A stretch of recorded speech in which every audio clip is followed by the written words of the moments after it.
To hold aid and the U.S. rescue teams, Israel's all-volunteer emergency medical service organization rushed to Florida. The team is also helping the victims cope with the trauma.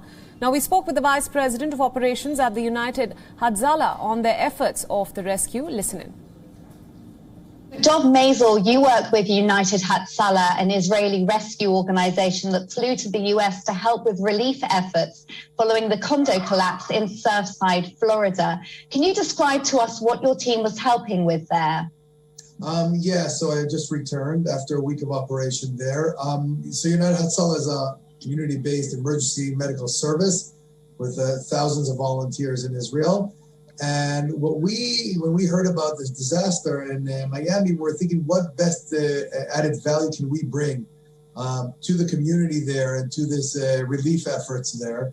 And we thought that based on our experience and history, bringing our Psychotrauma unit would probably be most beneficial to the community, to the responders on the scene. And that was a team that consisted of 6 psychotrauma therapists, psychologists, social workers with expertise in trauma for many years here in Israel. And some people have expressed frustration with the rescue efforts. From United Hatzalah's experience of helping with disasters and emergencies in numerous countries, what has been your assessment of the US's response?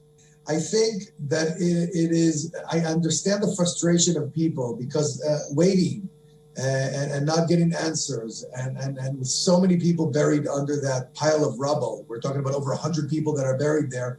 Obviously, this is very stressful and frustrating to the families, to the people, and to the community. But fact is, on the ground, you have the best of the best. You have, I don't know, maybe 10 task forces there with state-of-the-art technology, the best equipment in the world. This is by far the most advanced rescue operation I have ever seen anywhere around the world.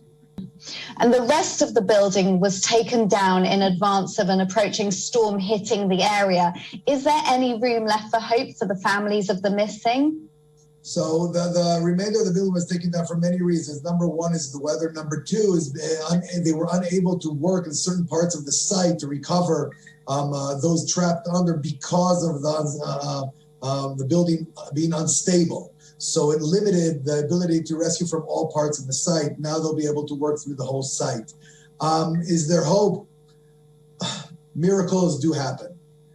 We've seen this in many places in the world. Well, they'll rescue one person after a week and a half. But this is, we really regard these as miracles.